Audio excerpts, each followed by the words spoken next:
자, 오늘은 갈라디아서 2장 20절 말씀 가지고 부활절 메시지를 전하는데 설교 제목이 좀 특이해서 여러분들이 좀 잘 기억하기 쉬울 것 같습니다. 내 안에 부활하신 예수님으로 살게 하라. 예수님이 내 안에 계시는데 그분이 내 안에서 살도록 하라는 것이 오늘 설교의 주제가 되겠습니다. 예수님 부활하셨습니다. 아멘. 여러분, 그 부활하신 주님을 여러분들이 만나게 되시기를 바랍니다. 부활의 주님을 만나기 전에는 예수님의 제자들도 방황했습니다. 믿음이 없는 행동을 살았습니다. 그리고 좌절과 절망 가운데 다 흩어졌습니다. 그런데 부활의 주님을 만나는 순간에 그들의 삶이 확 달라진 것뿐만 아니라 변화된 삶을 산 것처럼 오늘 부활절 아침에 여러분도 그런 삶을 살게 되시기를 주님 이름으로 축원합니다. 부활 아침에 저는 나섬 공동체를 이끌어 가시는 유혜근 목사님 삶의 이야기를 함께 나누고 싶습니다. 고등학교 2학년 때 유재근 군은 중고등부 수련회 참석했다가 십자가에 놀라우신 주님의 은혜를 깨닫고 감사하면서 자기 자신을 주님께 드리기로 결단했습니다. 그때가 고등학교 2학년이었습니다. 그리고 이제 신학대학을 졸업하고 군종 장교로 복무를 하고 난 다음에 제대하면서 자신의 우리 교회 목자들이 목장 사역의 원칙을 정하듯이 이분도 자신 나름대로 목회 사역의 원칙 두 가지를 정했습니다. 첫 번째, 남들이 가지 않았던 목회 길을 나는 가겠다. 두 번째, 약한 자들을 위하여 나는 사역하겠다. 그렇게 찾아보니까 잘 보이지 않지요. 그러다가 그 자기 목회 원칙에 맞는 사역 장소를 찾았는데 1992년도에 구로공단에 있는 외국인 이주 노동자들이 고통당하는 것을 보고는 그들을 위해서 사역하기로 마음에 결정했습니다. 그 당시는 이주 노동자들을 위한 사역하는 사람이 전무했던 시대입니다. 그리고 당시에 이주 노동자들은 정말 노예와 짐승처럼 취급을 받았습니다.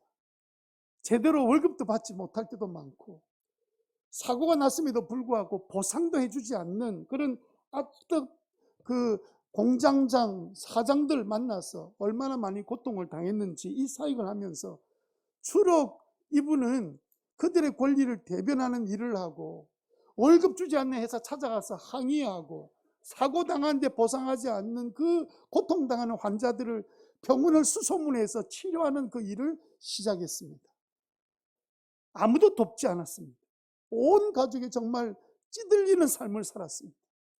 그러니까 이 보람 있는 사역을 시작하지만 극심한 스트레스에 빠졌습니다. 어느 날 스트레스가 얼마나 심했는지 눈에 핏발이 서더니 앞이 보이지 않기 시작하는 거예요. 안과를 찾아갔습니다. 갔더니 급성 포도막염이라는 진단이 내렸습니다. 시력이 점점 떨어져서 결국에는 앞을 볼 수 없다라는 청전병력 같은 소식을 들었습니다. 하나님의 일을 시작했는데 시력을 잃다니 기가 막히지 않습니까? 게다가 또 하나의 사건이 그를 기다리고 있었습니다. 두 번째 낳았던 아들이 예정보다 20일 일찍 태어났는데 지적장애아로 태어난 거예요. 상상도 못했던 일이 반복적으로 일어났습니다. 원래 본인은 공부를 잘해서 장학금을 이미 약속을 받고 미국 유학을 떠나기로 했는데 둘째 아이가 지체장애아로 태어나는 바람에 모든 것을 어쩔 수 없이 포기하게 되었는데 그 포기하면서 하나님에 대한 원망으로 가득 차게 되었습니다. 방황이 시작됐습니다. 여러분, 누구나 상황만 바라보게 되면 절망할 수밖에 없는데 이 젊은 유 목사님도 똑같은 그런 일을 겪고 말았습니다. 그런데요, 안과 의사 말대로 이런 마음의 고통과 스트레스가 쌓이면서 점점 앞이 캄캄해지면서 잘 보이지 않기 시작했습니다. 그러니까 앞으로 완전히 실명되고 나면 나는 앞으로 무엇하고 살지? 어떻게 살지? 이런 절망감이, 극도의 두려움이 그를 이렇게 누르기 시작한 거예요. 그리고는 분명히 하나님 나를 버렸다, 하나님 나를 저주하셨다, 이런 생각에 빠지고 말았습니다. 이렇게 한없이 약해지는 자기의 모습이 도무지 용납이 되지 않는 거예요. 차라리 이렇게 살 바에는 죽는 게 낫지라는 생각이 들 때 이미 우울증에 빠지고 말았습니다. 습관적으로 입만 열면 죽어야지, 죽고 싶어, 나는 못 살아. 사역한 지 3년째 접어들 때 겨울에 그는 스스로 목숨을 끊기로 결심했습니다. 여러분, 우리도 우리의 주어진 상황만 계속 이렇게 바라보면 죽고 싶어지게 돼요. 저도 일어난 상황들을 한참 바라보고 계속 그것만 바라보고 있었다면 아마 죽고 싶은 마음으로 그냥 그 어려움 가운데 빠져 있은지도 모릅니다. 여러분들은 어떻습니까? 여러분들의 삶의 어려움들이 막 이렇게 찾아오고 절망적인 상황에 놓이게 되면 여러분 마음속에도 모든 것 다 내려놓고 싶은 마음이 일어나지 않습니까? 왜 목사가, 자기를 다 드리고 있던 그 목사가 절망에 이렇게 빠지게 됩니까? 이분은 도대체 그 이유가 무엇인지도 몰랐습니다. 주님의 일에 그렇게 헌신하고 있음에도 불구하고 그 어려움이 겹치면서 그 마음에는 죽고 싶은 마음밖에 없었어요. 도대체 그가 가지고 있었던 믿음은 어떤 믿음이었을까? 부활절 아침에 우리는 그 믿음에 대한 이야기를 잠시 하고 지나가야 합니다. 신앙에는 두 가지 신앙이 있습니다. 하나의 신앙은 자기 신앙입니다. 또 하나의 신앙은 부활 신앙입니다.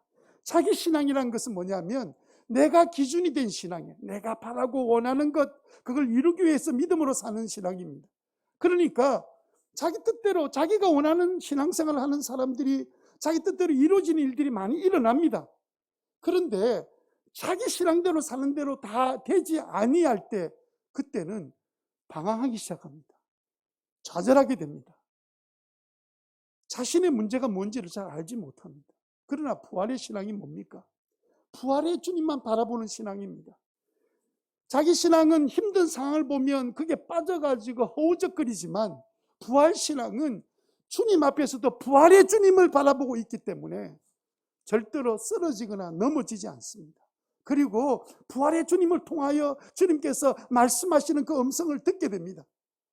그렇게 절망할 때 되면 사단이 꼭 찾아와서 하는 말이 뭡니까? 차라리 죽으면 모든 문제가 다 해결이 돼. 모든 문제가 다 끝이 나.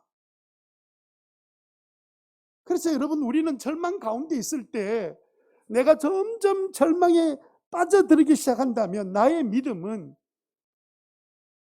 자기의 신앙인지 부활의 신앙인지를 돌아보는 지혜가 필요합니다. 왜냐하면 우리가 부활의 주님을 딱 바라보는 순간에 그분은 절대로 우리를 놓치지 않으시기 때문에 그분의 은혜와 능력으로 충분히 이기고도 남는 신앙생활을 할 수 있습니다. 오늘 본문은요, 우리들에게 자기 신앙으로 살아가기 쉬운 우리들을 향하여 부활 신앙으로 살아가는 방법을 우리에게 설명하고 있습니다. 어떻게 하면 우리가 부활 신앙으로 살아갈 수 있을까요? 먼저 우리가 생각할 것은 만약에 우리가 신앙생활을 하기는 하는데 부활 신앙으로 살지 않으면 우리의 삶이 어떻게 되겠습니까? 첫 번째 우리가 생각할 것은 썩을 삶을 살게 됩니다. 왜 썩을 삶을 살게 될까요? 여러분, 거꾸로 한번 생각해 보세요. 부활의 삶은 어떤 삶입니까? 생명이 넘치는 삶입니다. 생명에 반대되는 개념이 뭡니까? 죽음이지요. 썩는 거죠. 썩어 죽어가는 삶입니다. 에베소서 4장 22절 여러분 액정 보시고 함께 한번 보시기 바랍니다. 다 같이 읽습니다. 여러분은 지난날의 생활 방식대로 허망한 욕망을 따라 살다가 썩어 없어질 그 옛사람을 벗어버리고, 썩어 없어질 그 옛사람은 어떤 삶입니까? 허망한 욕정에 살다가 썩어져 죽는, 그렇게 세상의 습관에 빠져 고착된 아무런 변화도 없는 그런 삶을 살게 된다는 거죠. 이 헛된 욕심에 사로잡혀서 사는 사람의 일은 변화란 것이 일어나지 않습니다. 찾아오는 어려움, 모든 크고 작은 어려움, 나중에는 아무것도 아닌 작은 어려움에도 빠지게 되면 허우적거리게 되는 거예요. 왜 세상의 삶에는 변화가 없이 썩어져가는 삶만 남아있게 될까요? 여러분, 생명의 하나님을 떠나고 나면 썩을 수밖에 없습니다. 여러분, 아름다운 이 꽃들이 있잖아요. 이게 얼마나, 우리 계모정 집사님이 이 부활의 꽃을 예쁘게 장식하셨는데, 이 아름다움이 얼마나 가나요? 요즘 겨울철이니까 좀 오래 갑니까? 근데 이미 벌써 이것은 아름다움을 지금 우리에게 선사해 주고 있지만 오래 가지 않아서 이 꽃은 시들어진다는 것 다 여러분 알고 계시죠? 만약 이게 안 시든다 이러면 이 꽃은 무슨 꽃입니까? 어이구, 예. 네.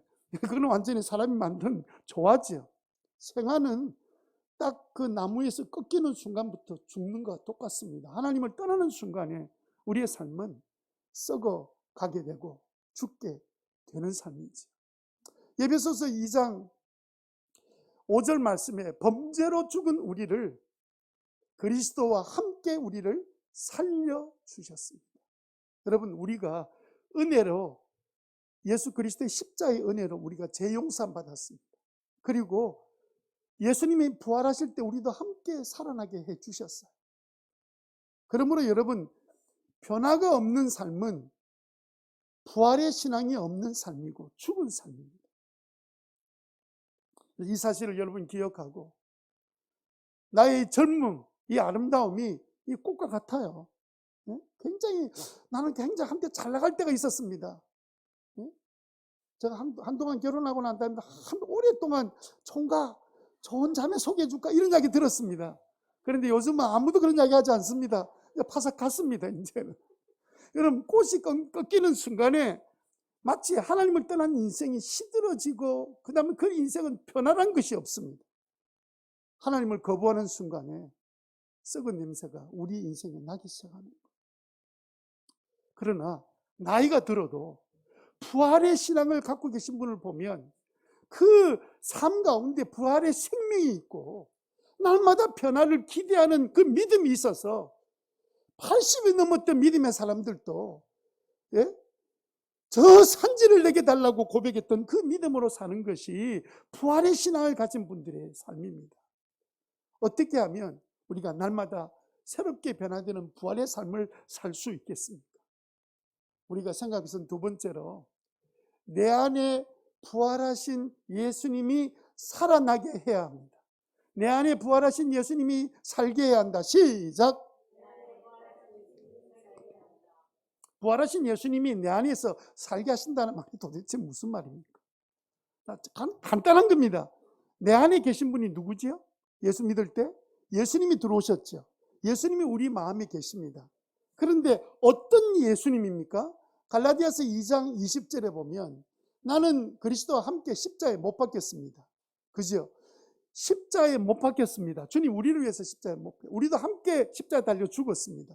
이제 살고 있는 것은 내가 아닙니다. 그리스도께서 내 안에 살고 계십니다. 그렇다면 여러분 앞에 들어와신 예수님은 어떤 분이십니까? 죽었던 그리스도가 아니고 살아나신 그리스도가 내 안에 살고 계신 거죠. 내 안에 살고 계신 분이 어떤 분이라고요? 부활하신 예수님이시죠. 함께 산다는 말은 무슨 말이냐면 단순히 예수님이 내 마음에 들어와 계시고 있는 것이 아니라 내 안에 들어오셔서 살아 역사하신다는 겁니다. 우리는 늘 주님이 내 안에 임재하고 있다는 사실을 생각하고 살아가는 삶을 의미합니다. 우리가 예수님 영접할 때 어떤 예수님이 영접했냐면 부활하신 예수님을 우리 안에 모시고 살고 있는 거예요. 여러분, 지금까지 신앙생활하면서 내 안에 계신 예수님이 부활하신 예수님이 내 안에 살고 계신다. 그런 생각 여러분들이 자주 하시고 사셨나요? 많은 분들은 그냥 예수님 이러면 십자가에 나를 위해서 죽으신 그 예수님만 묵상하고 생각해요. 진짜 내 안에 부활하신 예수님 살아계신다 이렇게 묵상을 해보신 적이 있냐고요. 얼마나 그렇게 많이 해오셨습니까? 그러니까 우리가 가만히 생각해 보면 예수님이 여러 가지 모습으로 우리에게 나타나셨습니다. 예? 그런데 왜 우리는 부활하신 예수님을 생각하는 그런 신앙생활을 해야 될까요? 부활하신 예수님의 모습 생각보다는 오히려 우리는 늘 그 고통당하시고 고뇌하시는 그 예수님의 모습을 늘 생각하고, 예수님 이러면 부활의 기쁨으로 가득 찬 얼굴을 그리는 것이 아니라 뭘 그렸죠? 십자가에 달려 고통하시는 예수님 얼굴을 그렸습니다. 여전히 지금도 천주교에 가보면 대부분 동상이나 그림들이 전부 다 십자가에 달려 돌아가시는 예수님의 그림들로, 동상들로 가득합니다. 그런데 여러분, 다른 예수님의 모습, 십자가에 달려 돌아가신 예수님의 모습이 우리에겐 큰 은혜 되는 게 맞습니다. 우리가 죄인 가운데로 살아갈 때, 보면 모를 때는 그 예수님이 우리에게 계셔야 되고 우리는 그 예수님 앞에 나아가야 됩니다. 그러나 우리가 죄 용서 안 받고 예수 믿고 있습니다. 그런데 아직도 십자가에 예수님을 붙들고 있는 것은 올바른 신앙 아니지요. 이제는 부활하신 예수님이 우리와 함께 살아나셨는데 그 예수님을 묵상하는 게 아니라 죽었던 예수님을 묵상하고 있으니까 우리 신앙이 조금만 힘들면 그냥 눈물 흘리고 울고 있는 것으로 문제를 어떻게 해결해 보려고 하는 그런 성향이 우리 가운데 있는 거예요. 그런데 여러분, 오늘 말씀처럼 이미 우리 안에 계신 분은 어떤 분이라고요? 부활하신 예수님, 부활하신 예수님. 부활하신 예수님은 어떤 분입니까? 능력의 예수님이십니다. 새 생명의 예수님이십니다. 우리의 삶을 변화시키는 예수님으로 우리 안에 와 계신 거예요. 그런데 우리가 어떤 예수님으로 묵상하느냐에 따라서 우리의 모든 생각들이 달라지기 시작합니다. 그래서 여러분, 어떻게 하면 부활절 아침에 부활하신 예수님을 우리 마음에 떠올리면서, 아, 내 안에 계신 예수님은 십자가에 고통당하신 그 희생과 사랑의 예수님, 그 너무도 우리에게 큰 은혜를 주신 분이시지만 지금 예수 믿고 난 다음에 우리 안에 묵상해야 될 예수님의 그림은 부활하신 예수님, 그분을 묵상하고 그분을 바라보고 그분을 의식하고 살아가는 은혜가 있게 되기를 바랍니다. 예수님의 그 부활의 능력을 찬양하고 부활의 예수님을 선포하게 되기를 바랍니다. 우리 예수님 부활하셨습니다. 나의 예수님 부활하셨습니다. 우리 다 같이 시작합시다. 나의 예수님 부활하셨습니다. 나의 예수님 부활하셨습니다. 그 믿음으로 내 안에 계신 예수님을 바라보는 것하고 그냥 과거의 나를 위해서 십자가에 돌아가신 그 예수님 묵상하는 것하고는 묵상의 질이 달라지게 돼요. 그분이 필요 없다는 것이 아닙니다. 그분 때문에 우리가 죄 용서 안 받고 은혜를 입게 되었습니다. 그러나 우리의 삶은 어떻게 살아야 되느냐? 부활의 예수님을 붙들고 살아야 돼요. 고린도전서 15장 17절 같이 한번 읽겠습니다. 시작. 그리스도께서 다시 살아나신 일이 없으면 너희의 믿음도 헛되고 너희가 여전히 죄 가운데 있을 것이요. 보십시오. 그리스도가 우리를 위해 죽으셨다는 것이 우리 죄 문제를 해결했습니다. 그러나 다시 살지 않으셨다면 우리가 믿는 것이 온전한 믿음이 아니에요. 여전히 죄 가운데 머물러 있게 될 거예요. 그래서 능력 없는 삶을 살아갈 수밖에 없는데 주님께서 놀랍게도 부활의 주님으로 우리 안에 계신다 하는 이 사실 때문에 기뻐하게 되시기를 바랍니다. 내 안에 어떤 주님이 계신다고요? 부활의 주님이 계신다고. 그분을 묵상하게 되기를 바랍니다. 어떤 목사님 딸이 집에 오기 싫어하는 거예요. 아니, 목사님 가정에 자녀들이 우리 집이 비정상인지 모르겠는데 자꾸 올라 그래서 오지 마라 그러고 있는데, 아이 그 친구의 친구 되는 그 목사님 그 딸은 집에 교회 안 내려올라 하는 거예요. 서울에 직장생활을 다니고 있는데 오래간만에 집에 오면 교회는 안 갈라 하는 거예요. 집에만 잠시 있다가 서울로 올라갈라 하는 거예요. 왜냐하면 성도들이나 그 친구들이 자신의 옛날 모습만 기억하고 있는 거예요. 물론 자기가 철없어가지고 그 같이 아버지가 있는 교회 한테 있는 동안에 막 그냥 사실 철없이 신앙생활 제대로 안 했습니다. 애매기고 신앙생활 안 하고 막 이렇게 대표적인 인물이 되듯이 그냥 그렇게 살아갔다가 서울에 올라가서 그곳에서 이제 제대로 주님 만나고 믿음 생활을 한 거예요. 그리고 부활의 주님을 만나고 난 다음에 그 믿음의 승리의 삶을 살고 또 누리고 은혜 받고 완전히 변화된 삶을 살면서 그 목사님 부부는 얼마나 딸이 사랑스러운지 너무너무 좋은데, 딸은 집에 오는 건 좋은데 교회 가기는 싫은 거. 왜냐하면 교인들이 자기를 볼 때마다 그 눈을 보면 저것도 요즘 그렇게 사나 이런 거를 보이니까 괴로워서 내려오죠. 괴로워서. 여러분, 언제 모습이 중요합니까? 지금 모습이 중요하죠. 여러분, 옛날에 신앙생활 안 하고 막 방황하고 좌절했던 그런 모습으로 교회에 들락날락거리던 그런 모습이 아니라, 10년 전 5년 전 모습이 아니라 이제는 완전히 변화된 나의 모습을 인정받기를 원하는데, 예?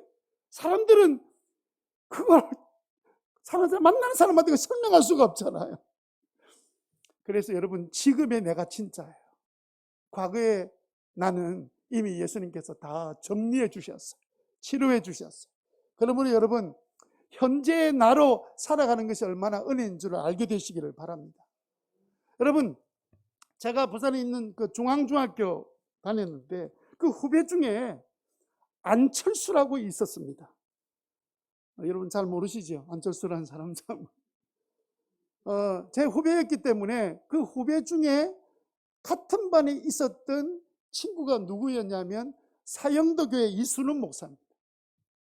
이순훈 목사님 통해서 제가 늘 들었던 이야기가 뭐냐면, 이 안철수는 늘 중학교 있을 때 혼자서 계집애처럼 혼자 조용히 앉아서 혼자서만 만지작거리고, 이렇게 옛날에 그 당시에는 집이 잘 살아가지고, 우리는 요즘은 요즘은 뭐 흔해졌지만 옛날에는 레고 같은 거 아주 작은 이런 것들을 이렇게 붙이고 만들고 이런 걸 너무너무 좋아해가지고 혼자서 파슬파슬 이렇게 해서 별명이 뭐였냐면, 안철수의 별명이 뭐냐면 계집애였습니다. 계집애 안철수 이랬습니다. 그런데 여러분, 지금 한번 보세요. 안철수가 얼마나 많이 바뀌었습니까? 아니, 우리나라 대선 후보가 된 사람입니다. 예? 게다가 늘 철수하다가 이번에는 안 철수하잖아요. 그래가지고 서울시장 후보 경선에 나와서 패배했지만, 패배하고 난 다음에도 오히려 안철수가 이제는 강철수가 돼가지고 끝까지 자기 패배를 인정하면서 성자를 위해서 끝까지 적극 지원하는 모습은, 제가 볼 때는 뭐 여야 상관이 없이 가만히 보니까 이 십자가의 복음으로 보면 이 사람은 완전히 사람이 바뀌어진 거예요. 어떤 사람을 우리가 기억해야 됩니까? 우리는 만나면 철수, 계집 같은 그렇게 이야기했던 그게 아니고 이제는 다른 사람이잖아요. 우리가 가까이 하기 어려운 사람이 된 거잖아요. 여러분, 사람은 바뀌어진 것이 나의 모습이에요. 과거의 모습에 매이지 말고 변화된 나의 모습을 붙들고 하나님을 찬양하고 경배하고 더 많이 바꿔주실 주님을 바라보는 믿음의 사람 되시기를 바랍니다. 예수님은 부활하셨습니다. 그 부활하신 예수님이 늘 우리 안에 계시면서 우리를 바라보시면서 더 변화되도록 하시려고 주님의 능력으로 우리를 인도하시고 우리를 깨닫게 하시고 우리를 붙들어 주시고 우리와 함께 하시는 그 부활의 주님을 늘 기억하고 살아가는 저와 여러분 되시기를 바랍니다. 제 안에 있을 때는 십자가 예수님 바라봐야 돼요. 그리고 회개하고 죄 용서받는 순간부터는 우리는 예수님과 함께 십자가에 달려 죽었어요. 그리고 예수님 부활하신 그분과 함께 다시 우리가 살아났습니다. 그래서 우리는 부활의 주님을 붙들고 신앙생활을 해야 돼요. 내 안에 부활하신 예수님으로 우리가 살면 우리의 삶에 어떤 일이 일어날까요? 마지막 세 번째로 우리가 생각할 것은 변화가 넘치는 생명의 삶을 삽니다. 생명, 살아있는 삶, 변화되는 삶을 산다는 뜻입니다. 변화가 넘치는 생명의 삶이라는 것이 도대체 어떤 삶입니까? 여러분, 이런 삶은 계속 변화가 일어나기 때문에 삶이 흥미진진하고 재미있습니다. 여러분, 신앙생활 재미있습니까? 여러분, 혹시 신앙생활이 재미없다면 혹시 십자에 달리신 그 예수님을 붙들고 혹시 신앙생활하고 있지는 않습니까? 부활의 주님을 붙들고 믿음으로 사는 사람은 날마다 변화될 것을 우리가 알기 때문에 늘 기뻐하고, 그리고요, 여러분 찬양 중에 이런 찬양 아십니까? 너의 하나님 여호와가 너의 가운데 계신. 찬양 여러분 기억나세요? 스바냐 3장 17절 말씀. 그 말씀을 보면 너의 하나님 여호와가 너 안에 계시니 그가 구원을 베푸실 전능자라. 그가 너로 인하여 기쁨을 이기지 못하시며 너를 잠잠히 사랑하시며 너로 인하여 즐거이 부르며 기뻐하시리라. 이게 무슨 이야기냐면요, 그 예수님이 우리 안에, 그 주님이 우리 안에 계시면서 지금은 변화되지 않았어요. 지금은 여전히 문제가 많은데도 불구하고 주님이 막 우리 안에 기뻐하시는 이유가 뭐냐면 변화될 그림을 보시면서 주님이 기뻐하시는 거예요. 그래서 기뻐하시리라. 너로 인하여 기쁨을 참지 못해서 너무너무 사랑하시기 때문에 변화될 것을 기대하고 기뻐하시는 것이 바로 이 놀라운 찬양의 내용이기도 합니다. 여러분, 그래서 우리는 부활의 주님을 묵상하는 훈련만 잘 되면 내가 날마다 바뀌어지는 것을 주님이 알고 계시고 변화시켜 가시는 그 길로 데려가시기 때문에 우리의 삶에는 흥미가 있고 재미가 있고 즐거움 있는 것은 바로 내 안에 그 부활의 주님이 나를 날마다 새롭게 변화시키기 때문에 그렇습니다. 아멘. 두 번째로는요, 내가 새로워지고 내가 기쁘고 내가 즐겁고 내가 행복하면 우리 집안인 식구들이 다 영향을 받습니다. 그래서 두 번째로는요, 함께 새로워지기 시작합니다. 아버지가, 엄마가 부활의 주님의 신앙 때문에 다시 한번 힘을 얻고 기뻐하고 찬양하면 그 모습이 나타나잖아요. 그래서 늘 나오던 고백이나 노래나 생각이나 말들이 어느 날 보니까 달라져 있는 거예요. 요즘 너무 행복하다. 요즘은 신앙생활이 너무 기뻐. 너무 즐거워. 이런 이야기를 듣는데 자녀들이 가장 행복한 것이 뭐냐면요, 부부가 서로 사랑하고 행복하는 것이 제일 최고의 그 자녀에게는 가장 큰 영향. 아무리 살기 좋아도 부모의 사이가 안 좋으면 자식은 죽을 맛이야. 그렇게 자라면 올바르게 자랄 수가 없는데, 예수 믿고 난 다음에 남편이 바뀌고 아내가 바뀌고 이렇게 사는 동안에 자녀들 마음속에는 나도 빨리 커서 결혼해서 엄마 아빠처럼 살아야지. 그게 삶에 영향을 주는 건데, 그래서 함께 새로워지는 거예요. 나 하나의 변화는 내 주변의 사람들을 변화시킨다. 이게 상대적이기 때문에 그렇습니다. 상대적이에요. 내가 불행하면 주변의 모든 나에 관련된 사람이 다 불행해질 수밖에 없습니다. 부활의 주님을 붙들게 되기를 바랍니다. 다른 식구 생각하지 말고 오늘 우리 교회 꼭 우리 남편이, 아내가 나와야 되고 그런 생각하지 마세요, 제발. 누가 제일 큰 문제입니까? 내가 변화되면 내 주변이 모두 다 새로워지고 변화된다. 그 사실을 믿게 되시기를 바랍니다.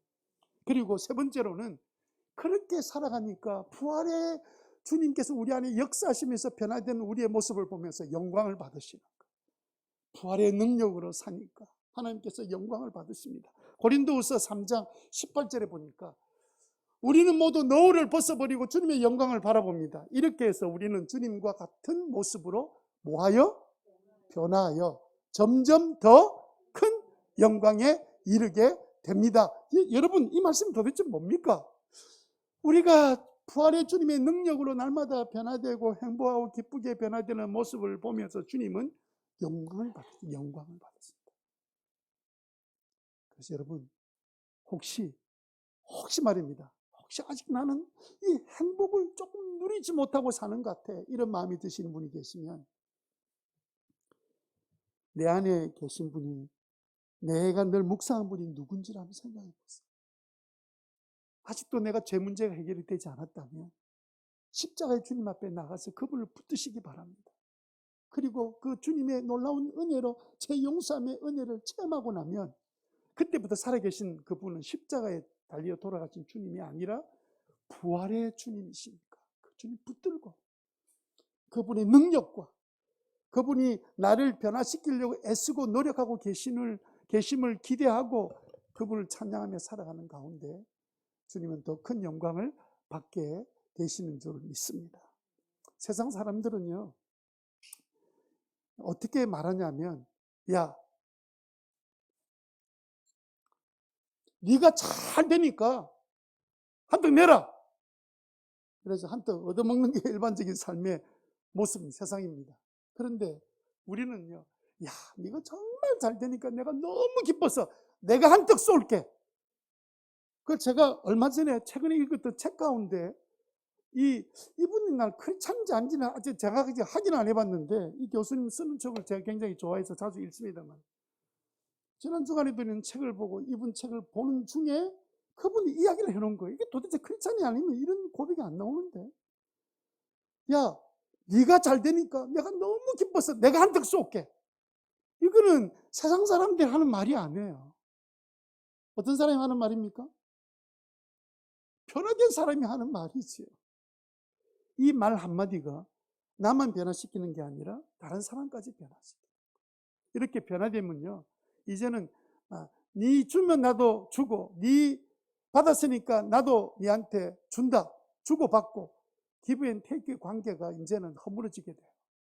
상대방이 어떻게 하든 나는 상대방을 성공시키는 삶을 살려고 애쓰는, 그 늘 주고받는 그 수렁에서 벗어나는 변화된 삶을 살 뿐만 아니라 내 안에 생각이 달라지니까 이제는 나도 다른 사람에게 베푸는 축복의 사람으로 바뀌어지게 되는 거예요.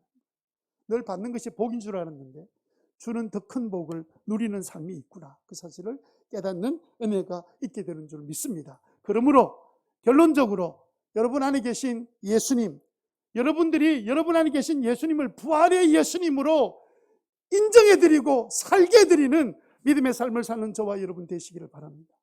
오늘 부활절 메시지는 가장 중요한 것은 내 안에 계신 예수님이 부활의 예수님이었구나, 그분으로 살면 나는 능력 있는 삶을 살 수 있구나, 이 사실을 붙들고 부활의 기쁨으로, 그래서 그 주님을 의지하고 나갈 때마다 우리에게 승리를 주시는 그 놀라운 은혜를 체험하게 될 줄로 믿습니다. 자살하러 가기로 마음에 결정했던 유해근 목사님은 어떻게 됐을까요? 하나도 궁금 안 하시겠지만 제가 설교 마무리를 해야 되니까 놀랍게도 이분 글을 읽으면서 놀라운 사실을 발견했습니다. 1995년, 그러니까 92년에 사역을 시작해서 95년 2월 겨울에 점점 어두워져가는 자기 시력을 가지고 강원도 동해시로 갔습니다. 하나님이 나를 버리셨으니까 나도 이제는 하나님 버리고 나는 죽고 말리라, 자살하기로 결정하고 동해로 갔습니다. 바다에 빠져 죽기로 결정했는데 새벽에 묵호항에 도착했습니다. 그래서 나는 이제 여기서 마지막을 보내게 될 것이다 생각하고 침침한 눈으로 겨우 바닷가 쪽으로 가고 있는데, 항구 앞바다에서 할머니들이, 노인들이 모여서 고깃배를 기다리고 있는 할머니들이 모닥불을 피워놓고 이렇게 두고 이야기하면서 이제 앉아 있는데, 너무도 웃기는 거는 뭐냐면 죽으러 간 사람이 너무너무 추워가지고 그 노인들 옆에 가서 불을 쬐고 싶은 거예요. 조금 있으면 어차피 그냥 차게 죽을 건데. 그래가지고 이제 노인들 옆으로 가가지고 추워서, 그리고 이제 그 모닥불 피워놓고 이렇게 저 노인들 가운데 들어가서 이제 몸을 이렇게 좀 있어 할머니들을 이렇게 잘 보이지 않는 눈으로 할머니를 쫙 보는데, 갑자기 그 할머니 가운데에서 놀라운 광경을 발견했습니다. 그것은요,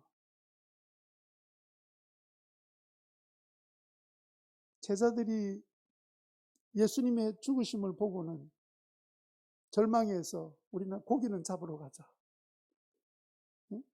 그렇게 했던 그 제자들을 찾아오셨던 그 예수님이 그 노인들 가운데 자기 눈에 어설프게 보이는데 불구하고 그 사이에 자기처럼 떨고 계시는 예수님이 보였습니다. 그런데 그 예수님이 묻는 거예요. 야, 너 여기 왜 왔어? 죽으려고요. 당신이 날 버렸잖아요.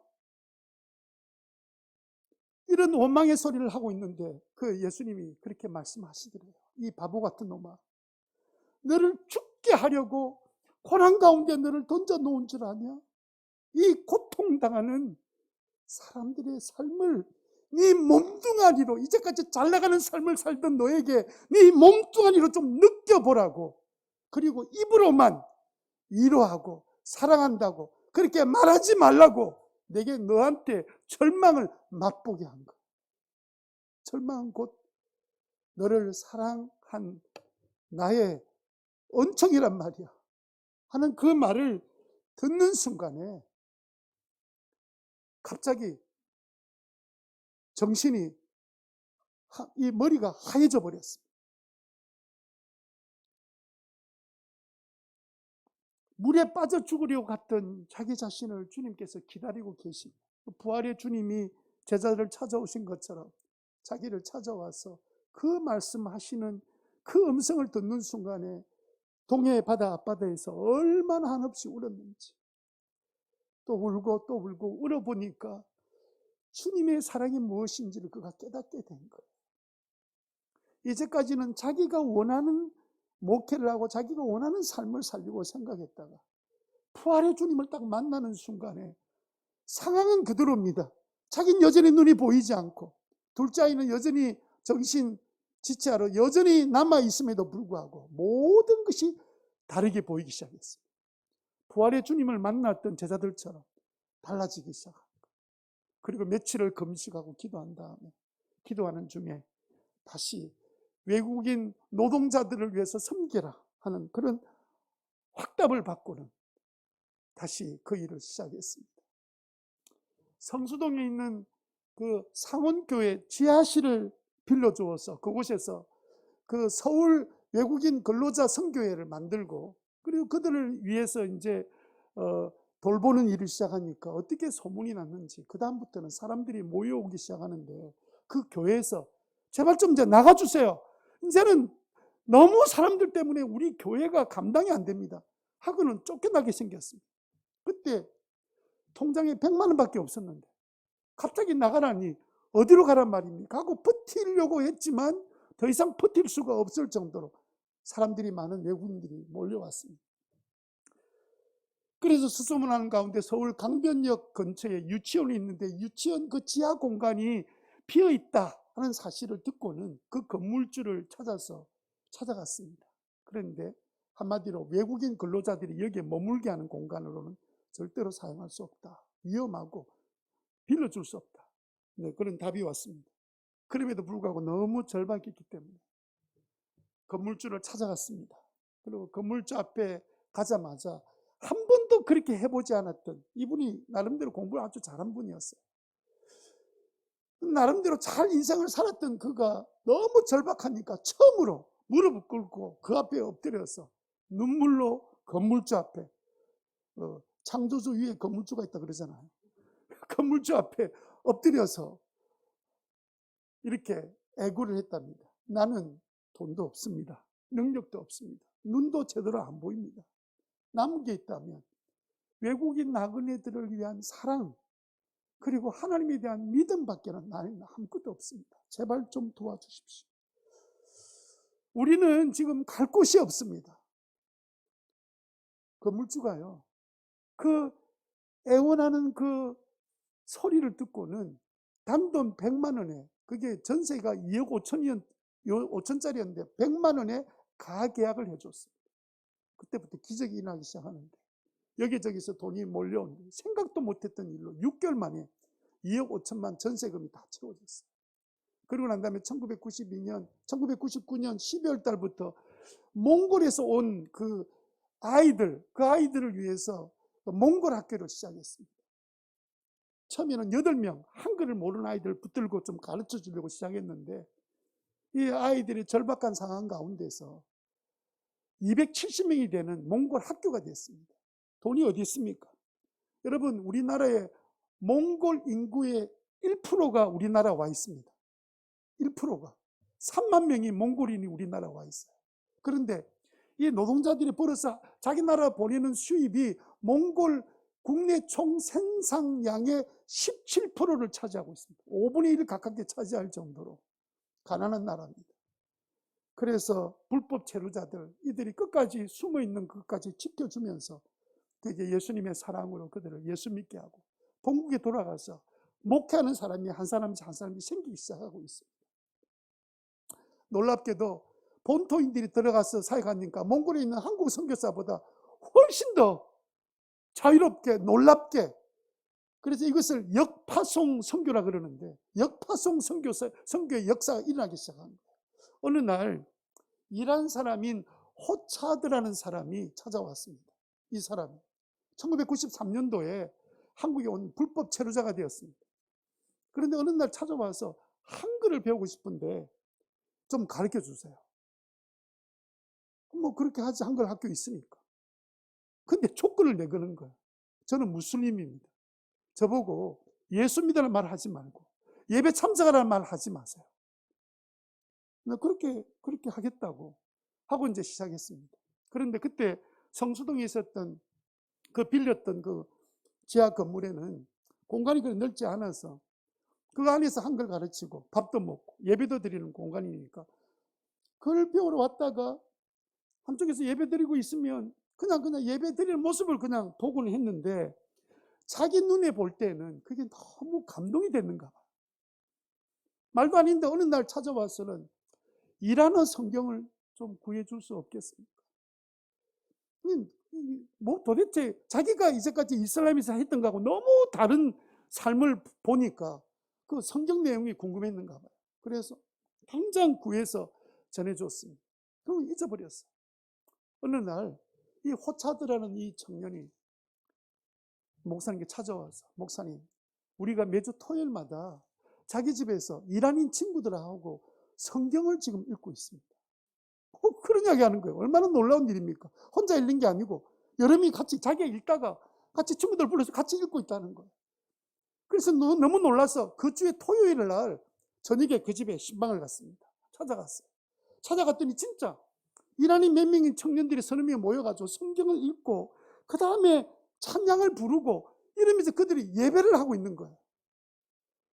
이 목사님이 너무 놀라고 말할 수 없는 기쁨이 막 몰려왔습니다.